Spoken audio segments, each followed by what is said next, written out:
ಕೆಎಸ್ಪಿಎಲ್ ಬಿಎಸ್ಪಿಎಲ್ ವಿಸ್ತರಣೆಗೆ ಮುಂದಾಗಿ ಕುರಿಗಾಹಿ ದನಗಾಹಿ ದೇವಪ್ಪ ಹಾಲಳ್ಳಿ ಬಸಾಪುರ ಈತನ ಮೇಲೆ ಮಾರಣಾಂತಿಕ ಹಲ್ಲೆ ಮಾಡಿದ ಕಂಪನಿಯ ಗುಂಡಾಗಳಾದ ಮ್ಯಾನೇಜರ್ ಮತ್ತು ಸೆಕ್ಯೂರಿಟಿಗಳ ಮೇಲೆ ಗುಂಡಾ ಕಾಯ್ದೆಯಡಿ ಪ್ರಕರಣ ದಾಖಲಿಸಿ ಇದರ ಮಾಲೀಕನನ್ನು ಬಂಧಿಸಿ ಕಾನೂನು ಕ್ರಮ ಕೈಗೊಳ್ಳಬೇಕು ಮತ್ತು ಈತನ ಕುಟುಂಬಕ್ಕೆ ಸೂಕ್ತ ಪರಿಹಾರ ಕೊಡಬೇಕು ಎಂದು ಆಗ್ರಹಿಸಿ ಕೊಪ್ಪಳ ಅಶೋಕ್ ವೃತ್ತದಿಂದ ಬಸವೇಶ್ವರ ವೃತ್ತದವರೆಗೆ ಪ್ರತಿಭಟನಾ ಮೆರವಣಿಗೆ ಮಾಡಲಾಯಿತು. ಮುಖ್ಯವಾಗಿ ಬಸಾಪುರ ಸಂಖ್ಯೆ ನಂಬರ್ 143 44.35 ಎಕರೆ ಕೆರೆಯನ್ನು ಮಾನ್ಯ ಉಚ್ಚ ನ್ಯಾಯಾಲಯದ ಆದೇಶದಂತೆ ಗ್ರಾಮಸ್ಥರು ಹಾಗೂ ಸಾರ್ವಜನಿಕರು ಬಳಸಲು ಮುಕ್ತಗೊಳಿಸಲು ಕೂಡಲೇ ಜಿಲ್ಲಾಡಳಿತ ಕ್ರಮ ಕೈಗೊಳ್ಳಬೇಕು.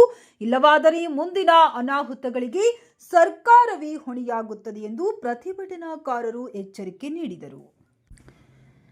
ಈ ಪ್ರತಿಭಟನೆಯಲ್ಲಿ ಸಮಿತಿ ಮುಖಂಡರಾದ ಅಲ್ಲಮ ಪ್ರಭು ಬೆಟ್ಟದೂರ್, ಕೆಬಿ ಗೊನಾಳ್, ಶರಣು ಗಡ್ಡಿ, ಮಂಜುನಾಥ್ ಗೊಂಟಬಾಳ, ಬಸವರಾಜ್ ಶೀಲವಂತರ್, ಎಸ್ಎ ಗಫಾರ್, ಕಾಶಪ್ಪ ಚಲುವಾದಿ, ಶರಣು ಶೆಟ್ಟರ್, ಮಖಬುಲ್ ಮಂಗಲೇಶ್ ರಾಥೋಡ್, ಹನುಮಂತ ಕಟಗಿ, ಗಾಳಪ್ಪ ಮುಂಗೋಲಿ, ಮುದುಕಪ್ಪ ಮೇಸ್ತ್ರಿ, ಭೀಮಸೇನ್ ಕಲಿಕೇರಿ, ಕನಕಪ್ಪ ಇಂದ್ರಗಿ, ತಿಪ್ಪಯ್ಯ ಹಿರೇಮಠದ ಕುರಿ, ಸಕನೇದಾರರಾದ ಸಿದ್ದಪ್ಪ ಅರಸನ್ನಕೇರಿ, ಬಸವರಾಜ್ ಮುಂಡರಗಿ, ಅಯ್ಯಪ್ಪ ಬರಮಣ್ಣ ಗುರಿಕಾರ, ಬಾಳಪ್ಪ ಕೃಷ್ಣಪ್ಪ, ಮಹೇಶಪ್ಪ, ಹನುಮಂತಪ್ಪ ಚಿಂಚಲಿ, ಹನುಮಂತಪ್ಪ ಕೆರೆಹಳ್ಳಿ, ಟಿ ರತ್ನಾಕರ್ ಹಾಗೂ ಶಿವಪ್ಪ ದೇವರಮನೆ, ಸೋಮಪ್ಪ ಇರ್ಕಲ್ಗಡ, ಅಮರೇಶ್ ಕರಡಿ, ಯಮನೂರಪ್ಪ, ರಾಜು ಭೋವಿ, ತಿಪ್ಪಯ್ಯ ಹಿರೇಮಠ್, ಗಣೇಶ್ ಬಗನಾಳ, ಫಕೀರಪ್ಪ, ಬಸವರಾಜ್ ಹೂಗಾರ್, ಮಂಜುನಾಥ್, ನಾಗರಾಜ್, ಗವಿಸಿದ್ದಪ್ಪ, ಪುಟಗಿ, ದ್ಯಾಮಣ್ಣ, ಗುಂಡ್ಲನೂರ್, ನಾಗರತ್ನ ಮುಂತಾದ ನೂರಾರು ಜನರು ಭಾಗವಹಿಸಿದ್ದರು.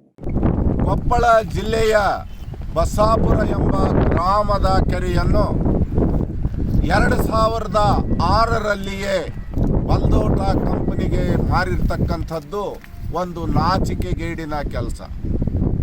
ಇಡೀ ಕರ್ನಾಟಕದ ಸರ್ಕಾರವೇ ತಲೆ ತಗ್ಗಿಸಬೇಕಾಗಿರ್ತಕ್ಕಂಥ ಸ್ಥಿತಿ. ಬಂಧುಗಳೇ, ದನಗಾಹಿಗಳಿಗೆ, ಕುರಿಗಾಹಿಗಳಿಗೆ ಮತ್ತು ಜನರಿಗೆ, ಸುತ್ತಮುತ್ತಲ ಹಳ್ಳಿಗಳ ಜನರಿಗೆ ಈ ಬಸಾಪುರದ ಕೆರೆ ನೀರನ್ನು ಒದಗಿಸ್ತಾ ಇತ್ತು. ಅದು 33 ಲಕ್ಷಕ್ಕೆ ಕರ್ನಾಟಕ ಸರ್ಕಾರ, ಇಲ್ಲಿಯ ಸ್ಥಳೀಯ ಆಡಳಿತ ಮಾರಾಟ ಮಾಡಿದೆ ಅಂದರೆ ನಾಚಿಕೆಗೇಡಿನ ಸಂಗತಿ. ಈ ಕೆರೆ ಅನ್ನುವುದು ಊರಿಗೆ ಸಂಬಂಧಪಟ್ಟದ್ದು.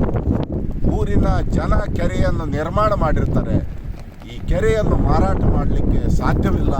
ಆದರೆ ಕರ್ನಾಟಕದ 2006ರಲ್ಲಿ ಇದ್ದಿರತಕ್ಕಂತಹ ಸರ್ಕಾರ, ಧರ್ಮಸಿಂಗ್ ಅವರ ಸರ್ಕಾರ ಈ ಒಂದು ಕೆರೆಯನ್ನು ಮಾರಾಟ ಮಾಡಿದೆ.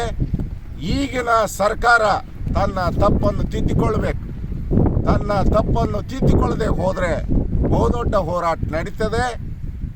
ನಿನ್ನೆ ಮೊನ್ನೆ ಇಲ್ಲಿ ಹೋರಾಟ ನಡೆದು ಒಬ್ಬ ಕುರಿಗಾಹಿಯ ಮೇಲೆ ಬಲ್ದೋಟ ಕಂಪನಿ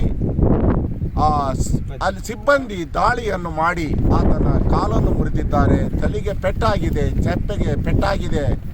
ಕರ್ನಾಟಕ ಸರ್ಕಾರವು ಈ ಬಲ್ದೋಟ ಕಂಪನಿಯಿಂದ ವಸೂಲು ಮಾಡಿ ಅವರಿಗೆ ಪರಿಹಾರವನ್ನು ಕೊಡಿಸಬೇಕು ಅಂತ ನಾವು ಒತ್ತಾಯ ಮಾಡ್ತಾರೆ.